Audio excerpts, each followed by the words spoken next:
Are you joking? Big rock sticking out the ground. How you feeling? Look at how cool this is.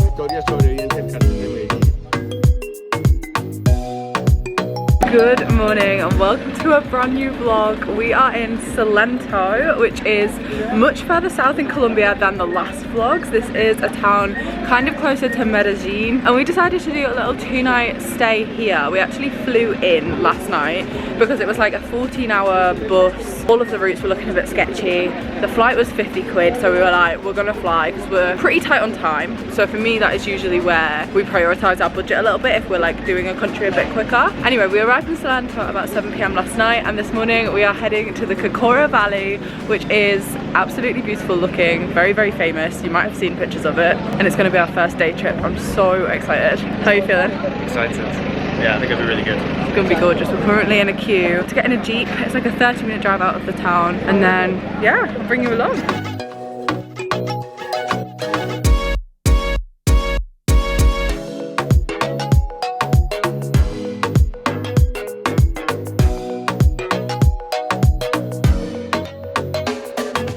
Welcome to the Cocora Valley. We are here. It took about 20 minutes in those Jeeps, and already, I mean, just look at this. Are you ready?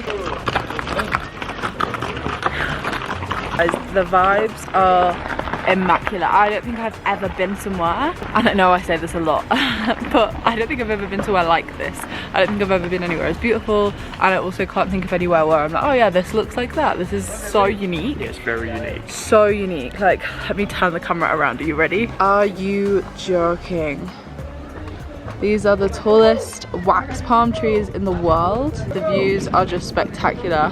We've got a little trail we can follow down this way. We've got horses. You can do it on horseback. We are not going to do that, but you can. There are a few different viewpoints. We have decided to do the shorter trek, mainly because if you've been following along with the vlogs, Tom has injured his ankle, and also I do kind of feel as though we're not going to see anything different on a long trek to what we would see on the short trek, and we have a lot of hikes coming up, so I think this is a much shorter route, but you get to see everything still. I'm so happy. Oh my goodness, Tom, there's the sign that Encanto was set here. We have to get a picture with that later. Do we think this isn't open yet? Maybe you come in here at the end. There's like a fun fair. Well, it's not a fun fair, it's like probably for kids, but there's a big sign that says Encanto, because fun fact, Disney's Encanto, which by the way I love that film, is actually set in Colombia, but the town that town is based on is Salento, which is where we just were. It's the Cocora Valley, it's these hills, it's based from here, and I think that's very cool. Yeah, I definitely like a little walk around here if we can. I think we will be able to, yeah. It looks pretty small, but it looks pretty spectacular. I think it's definitely for children.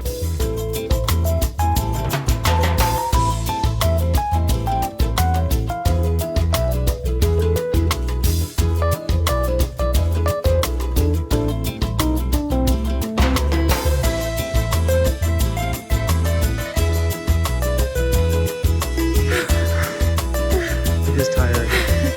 It's also very high altitude.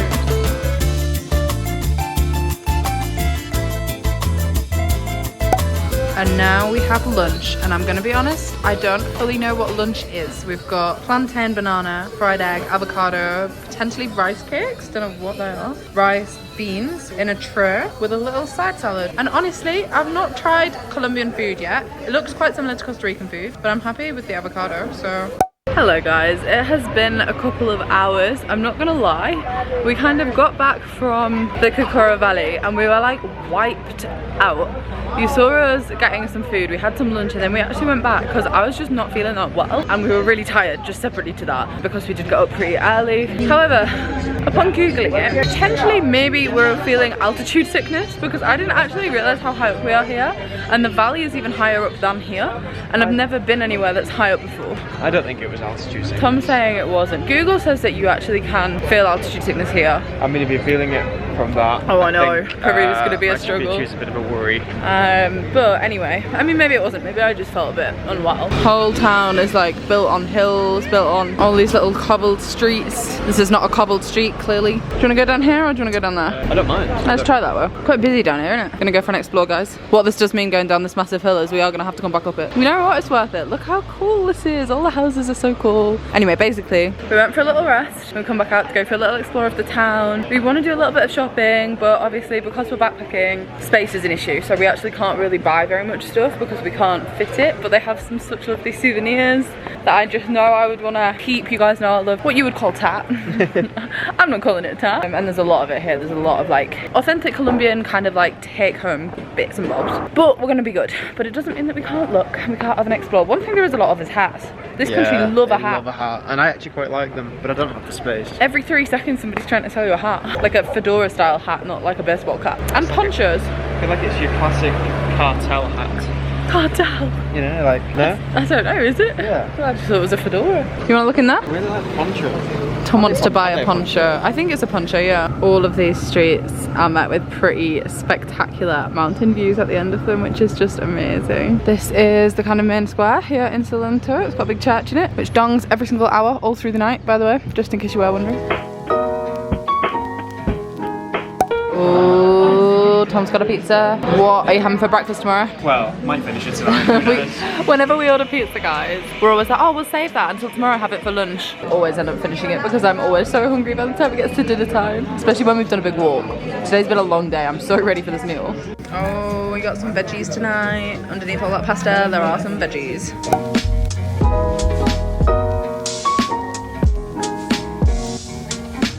I am so happy that I'm starting the day off like this. We found this cafe yesterday and honestly the croissants are to die for. Good morning. Good morning. It's noisy in here. It is Tuesday and today we are leaving Salento to head to Medellin, but I'm going to talk to you when I'm somewhere that is a little bit quieter than here.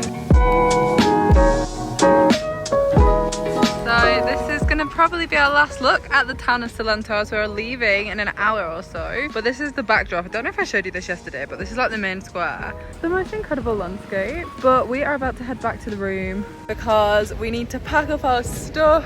And then we are actually heading back to, I think it's called Pereira? Pereira? Yeah, something like that. The name of the town with the airport in it. Because we are actually catching a flight, which again is not the most backpacker of us. But like I say, we're on a time constraint and the flights were so cheap to fly internally. The flights were really cheap. Yeah, so we're doing that. We're getting a little flight. We're going to be in Medellin. Let me show you the cafe that I just had breakfast in. If you're ever here, if you're in Salento, you absolutely should come to this cafe and try the croissants because they are genuinely, I'm going to say, some of the best I've ever had in my life. Alrighty guys, it has been about an hour since that last clip. I am back in the hostel room and we're about to check out and hop in an Uber. I actually will add, the easiest way to travel around in Colombia safely is either by Uber or by the like little yellow taxis that they have everywhere. They're like the official taxis. I'd heard quite a lot of stories before I visited about like not getting in unmarked cars, not getting in taxis that aren't yellow. Some of them are red, just to throw in a little bit of extra confusion. We have predominantly been getting taxis. There's an app. Tom, what is the app called? InDrive.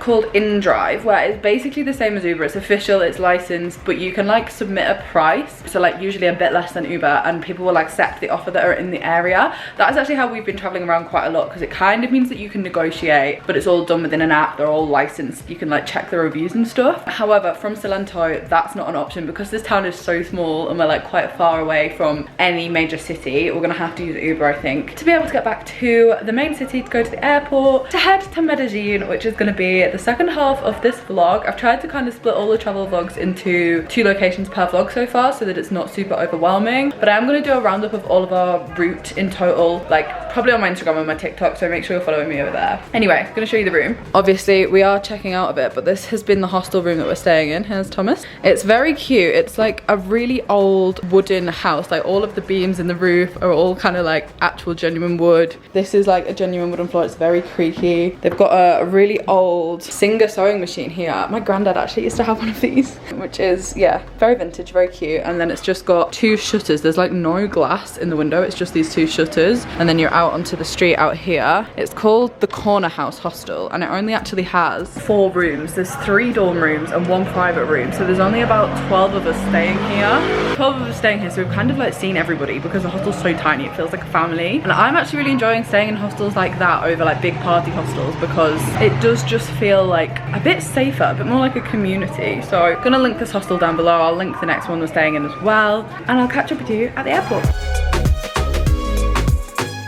We have arrived in Medellin. I really hope that I'm pronouncing that correctly. I have spent a long time saying Medellin because it's got 2 L's in English. That's not the same sound, so I'm working on that. But we have arrived and we are staying in Salento, although Salento have actually just rebranded themselves to be called Social. Basically, if you're not familiar in the backpacking world, Salento is a big chain of hostel, like worldwide. You can stay in them most places. And Tom and I stayed in them a lot across the time we were in Australia. So we were like, cool, we've heard of them, loads of you guys on Instagram were recommending them, and then I was getting so confused because I was like, they're not coming up on Hostel World, and it's because they've rebranded and they're called Social now. But we're staying here, and on check-in they randomly upgraded us, which was just lovely. Like, we've not paid for this, and they upgraded us to an apartment. So we've got a little kitchen. We are about to head out for dinner. We're staying in an area called El Poblado, which apparently is like one of the more up and coming areas. This is like the first big city that we have stayed in, so I am a little bit more apprehensive. El Poblado. So yeah, I'm a little bit more apprehensive. I have heard some horror stories about people getting mugged here, which I'm trying not to dwell on because I do truly believe you can get mugged anywhere. I could go into London and get my bag nicked. I could literally walk the streets of Hull and get my phone stolen. So I'm trying not to overthink on that. I do think you just end up hearing the horror stories because they're the stories that people tell. But I am obviously going to be very watchful, very mindful. I'm not bringing anything out that isn't essential other than my camera and my phone. Very demure. Very demure, very mindful. We're gonna go for food. Hope that was in focus. The light's not great. That's definitely a bit better. But slicked my hair back. I'm gonna wash it tomorrow. But for now, welcome to Medellin. We've gone for something different tonight, guys. We're getting very bored of eating the same foods. Gone for Turkish / Lebanese, which I'm happy with. Got this hummus selection. Oh my goodness.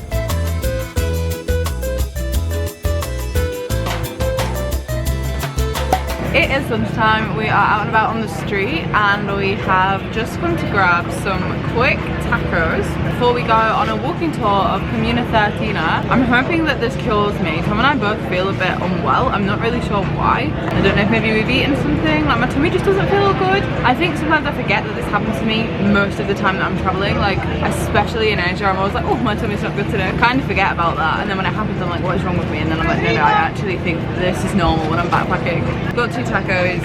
I'm hoping it makes me more hungry and not more sick.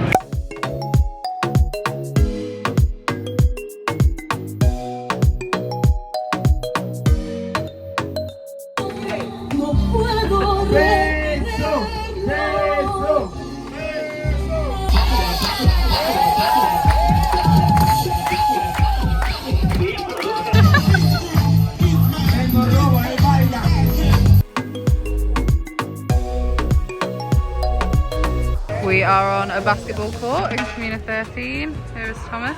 We don't really have anything like this in the UK. We don't really have, well, we don't really play basketball. It's such a South American thing. It's so cool if we had it. It would be cool. This is a real vibe. It's like right in the middle of the community as well, but I do feel like we could just get taken up by a ball at any second. So to give you a little bit of context, because I realised that I never went into this, basically Communa 13 is a part of Medellin that used to be known as the most dangerous place in the entire world. It was basically run by gang violence, and during the time of the cartel in Medellin, it was too dangerous for people to even visit here. Like, you would not have gone here. But basically all of that violence kind of came to a head in 2002 when the military got involved, and this is a bit of a controversial part of their history. I really recommend you look into it more if you are interested. Basically, after this happened, Communa 13 completely shifted its outlook and focused instead on education, youth empowerment and the arts, and that is why there is such an arts and creative and hip-hop scene here now.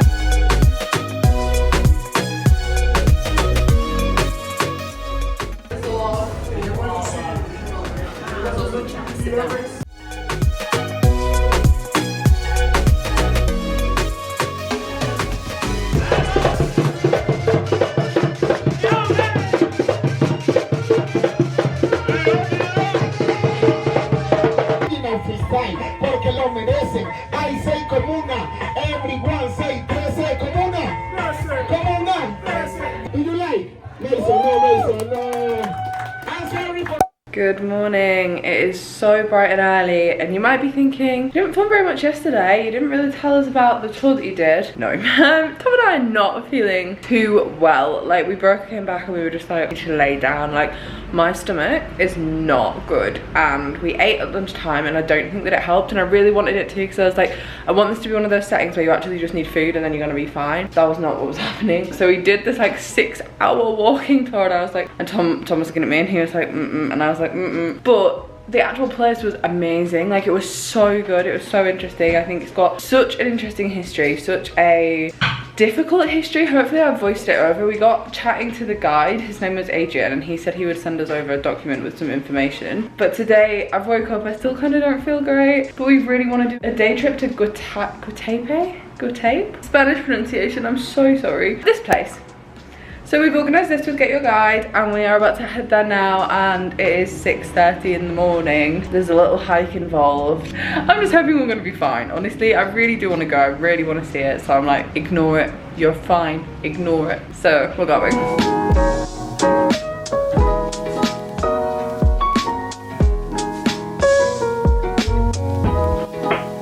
We have arrived in Guatape. That's how you say it, guys. And we are looking at the big rock. It is, I'm pretty sure Tom and I actually just read a list. It is like the 6th largest monolith? How do you say that? Monolith in the world. The biggest being Uluru in Australia, obviously. If you don't know what I'm talking about, basically like massive rock. That's just what it is. I mean, I'll show you. Big rock sticking out the ground. Obviously not the same shape as Uluru, but same concept really. Apart from this one, you can climb because it has 760 something stairs to the top. Are we gonna do it, Tom? We are. Also, Tom got this top yesterday. It's actually really cute. It's, what is it, the national team of Colombia? The away kit? The away kit. It's actually quite smart. I'm not a football shirt fan really, but it would appear they've built a fairground at the bottom of it. Very different vibes to Uluru, actually. Not the same energy. We've got some kind of fun fair. Oh, it's the up house, look, with the balloons attached to it. Don't know why that's there. Although I guess they are going to South America, aren't they, enough actually. There's the rock, there's the stairs. You've got some whole fair tunes blasting out.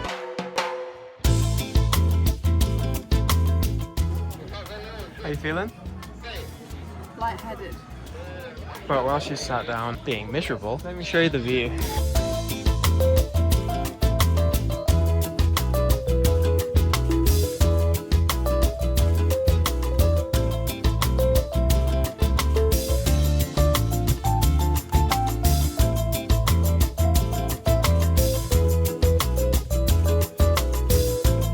Fair to say that Tom is fitter than me, but one thing I'm not is a quitter, so I did get here. Feel a bit sick now, but it's fine. We are about to embark on the journey down, which I think will be easier on the body but more difficult sometimes to walk down loads of stairs. I feel like I was saying to Tom on the way up, every now and then my brain glitches when it comes to stairs, and it's like I've forgotten how to do it. So nothing in my brain. I may well trip down the stairs, but we'll see. But yeah, I'm impressed that we've made it up here. I'm also impressed that I'm not like really frightened of the heights, because we are very high up right now. Have you seen the cows? Cows? Down here. Baby cow! They're so small, guys, they're like ants. The views are crazy. To give you a bit of history, guys, this is a man-made reservoir. They actually flooded the town deliberately to be able to create 5% of Colombia's energy is generated by this reservoir. So, you know, it was made for a good cause. Kind of sad for the town that was here beforehand. I don't really understand that part of the history. I'd like to research it a little bit more. They like knocked it down and rebuilt it so they could build this man-made reservoir. Obviously the monolith was already here before that though.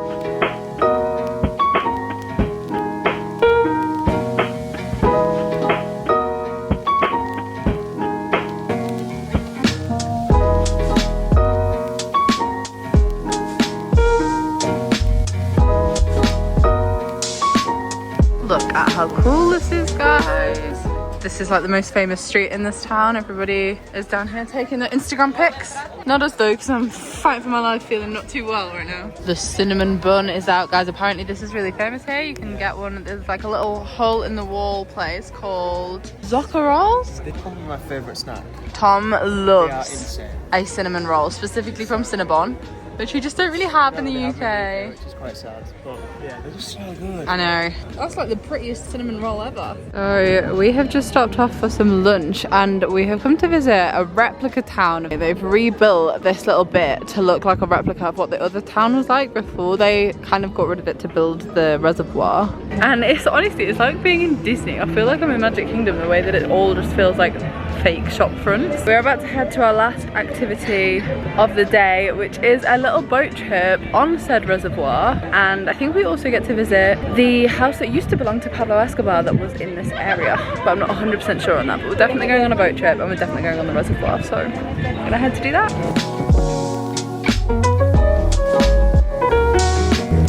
It had a micro football, basketball and volleyball court. In the upper part, where you can see these concrete columns, Pablo had the stables. He had a residence field so that the horses wouldn't lose their way. The largest construction we see on the bottom, built it for the guests. It belongs to James Rodriguez, the player from the Colombian national team. Next door belongs to David Ospina, also goalkeeper of Colombia selection, and the black one on the back belongs to his ex-wife. Good morning. I am pleased to report that after a big old sleep, both Tom and I are feeling better. Whenever I start vlogging, I'm just surrounded by the loudest sounds. I'm in such a noisy environment right now, but it is currently Friday morning. It is our last day here in Colombia, and we are about to head to go and do a Pablo Escobar tour of the city. I don't think they can hear you. You potentially can't, I know. Basically, we're gonna go do a Pablo Escobar tour of the city, and we're gonna learn some stuff about his history and his impact in Colombia, because it is a big part of the history here, and although it's not necessarily the best part of their history, it is still a big part of their history. And I also think it's kind of what people think of when you say Colombia, like especially like my parents' generation. When we said that we were visiting here, they were like, drugs, and I was like, I don't think that's the only thing it's known for anymore. But it'll be interesting to go and learn a little bit about all of that, his life. Medellin was like the hot spot and kind of like where he lived, where he was from, and also one of the most dangerous parts of Colombia, which is so interesting because now it's kind of like just this massive, vibrant, bustling city, but it's no different to really any other. It doesn't feel unsafe really at all, and I was a bit apprehensive about that, but we spent 3 days here and it actually feels like really the same as the rest of the country.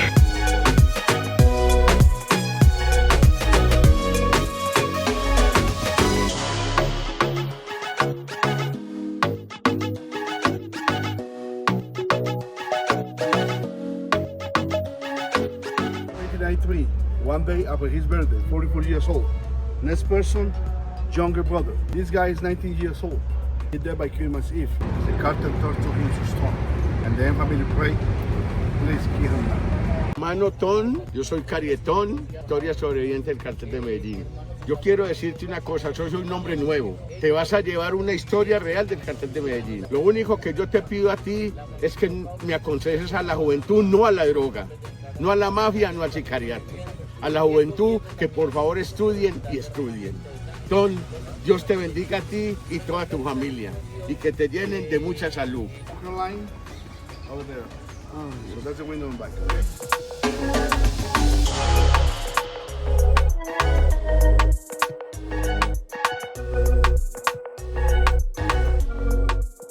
So we finished up the Pablo Escobar tour and it was actually very interesting. Obviously we knew a little bit.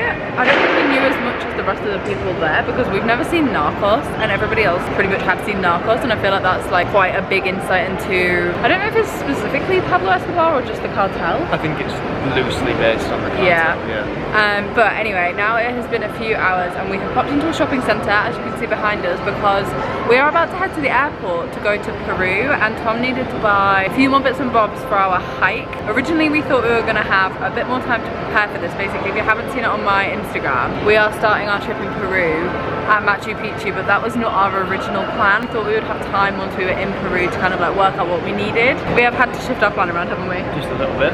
But we've got some stuff now. It was originally doing Machu Picchu at the end of Peru, but Machu Picchu's closed. No, sorry, it's the Inca Trail that's closed in February, which we didn't realise. We went to go book it and it wasn't available to book. We were like, surely it's not like sold out for February.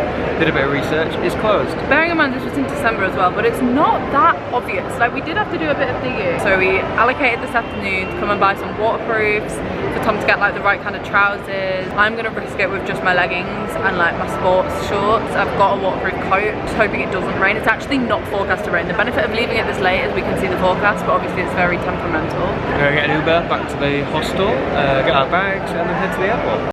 Okay guys, it is clearly a different day. I'm going to end the vlog, but I just wanted to jump in at the end and say thank you so much for watching the Colombia vlogs. I can't recommend this country enough. I think that it's so important to document a good and a bad side to a country. If you've been traveling, you'll know that not everything is rosy, not everything is shiny, and obviously the same goes for Colombia. However, we were so pleasantly surprised by this country that I think it's worth adding in at the end here. I think that all of the stereotypes you might have heard of or that you already think, and to be honest, myself included, I was wary about adding Colombia to a travel list. I was actually talking to my friend Neve, who I met on the trip that I was on in November. If any of you guys watched the Maldives vlog, Neve is a travel creator as well, and she had been to Colombia. She's the only other person that I'd spoken to that had travelled here, and Sean. Anyway, and she was giving me a list of recommendations, and all I kept saying to her was like, yeah, but did you feel safe? Was it safe? Would you go back? How did you feel as a woman? Like, did you feel like it was dangerous? And she was like, no, genuinely, I loved it. And I was like, okay, that's good to know. Still wary in the back of my mind because all of the horror stories you hear. But like I've already said in this vlog, I really think those kind of things can happen to you anywhere. You can literally get mugged or have your belongings stolen wherever you are. Like, it could happen in your hometown. The stereotypes you've heard about Colombia, take everything with a pinch of salt, and if you're planning a South America route, do not miss it out because it is beautiful. The culture is unlike anywhere I've visited, and my takeaway is the UK should turn everything as colourful as Colombia, because I think it would just make everybody so much happier if we painted everything bright yellow, bright blue, and added bunting. Anyway, thank you so much for watching this vlog. I know it's been a long one. I am so happy if you got to the end. Thank you very much. Drop a comment down below. Would you want to visit Colombia? Have these vlogs changed your opinion? Do you think that it's actually nothing like how you imagined it? Because that's kind of where we're at. And other than that, I shall see you in my next video, which will be coming from Peru. I'm so excited. Goodbye guys. Goodbye.